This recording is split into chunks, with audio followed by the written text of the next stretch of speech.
the weather is really hot at the moment, and we wanted to talk to you about one of our favorite kid-friendly ways to cool down with food for the summer, and that is with popsicles. Popsicles are the ultimate summer treat, but unfortunately, most store-bought popsicles are full of sugar, chemicals, and junk. So really a great alternative is to make your own. And if you're in the habit of making smoothies already, why not make it into a popsicle? It's super easy. Right. So we've got a few different varieties of homemade popsicles that we're going to share with you today. Each have their pros and their cons, but we really want to teach you how to fit these into your life and have a little treat for your little one for the summer. Yeah, they're a really great healthy option.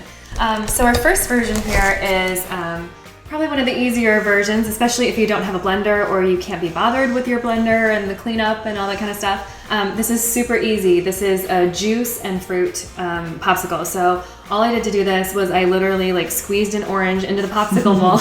You're lazy. I know. No utensils required. I just squeezed it in and then put in some fruit slices, and there you go. And it's beautiful. That's awesome. Another thing you can do is involve your kids in the project and maybe take this popsicle a step further and juice your fruit. Having the juice come through the juicer so that the kids can have fun pouring the juice into the molds and then putting the fruit in. So that's another version, an idea. And beautiful as well. Yeah. And so then we have a couple other versions that are more smoothie based. So if you are going to break out the blender, these are great options. This is a fruit version, just fruits and like almond milk or something. And then we have the sort of more souped up version, which has a protein powder, and this one has baby spinach in it and stuff like that. So there's a little bit of sneaky nutrition in there. Yeah, great way. It's not just free of the chemicals and all the junk. It's also got some hidden nutrition in there. Yeah. So like, do you make stuff like this? Yeah, I make the same as Tammy pretty much, but sometimes I sneak in fats too. It's good to get good fats into your child.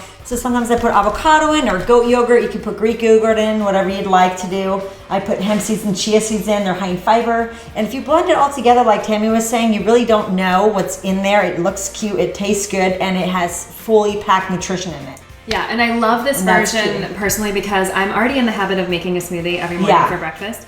And I'm all about doing things as efficiently as possible. So if I'm already making a smoothie, I might as well just make a little bit more and pour it into a popsicle mold, and then I have treats for the kids.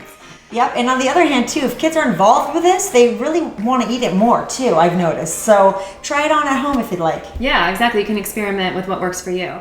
Another little tip, if you want to make a bunch of these all at once, because I also like to do things in bulk. If I'm putting in the effort, I like to just bang it all out at once. Smart. So you can make a whole bunch of these at once and just store them in your freezer for however long.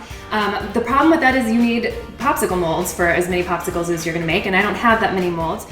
So there's a really good trick for that, which is just using a Dixie cup and an old-fashioned popsicle stick. And I just had a bunch of these hanging around from some party or something we went to, so it's a really good way to repurpose them. Just put the smoothie in it, cover it with some saran wrap to keep it protected in the freezer, and then stick your stick in. You do want to soak the popsicle stick for about 30 minutes before you do that so that it will stick to the Great tip. popsicle and not come out. So that's happened to me before. So now it's your turn. Do you make your own popsicles at home? Does this make you want to give it a try? Do you have a great recipe? Be courageous, be creative, and let us know what you've come up with, and please post it in our comments. Yeah, we really love hearing back from you. So let us know what you're getting up to.